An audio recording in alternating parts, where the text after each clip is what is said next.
မင်္ဂလာပါရှင်အခုပြမယ့်စာအုပ်ကလေးကတော့ Asmon ကပဲထုတ်ထားတဲ့ Tales of Brave and Brilliant Girls from the Greek Myths ပေါ့နော်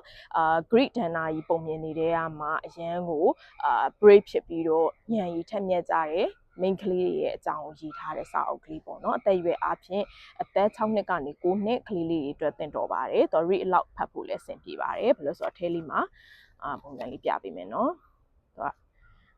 story က10ခုပါတယ်ပေါ့နော်ဒါလေးက content လေးပါ content လေး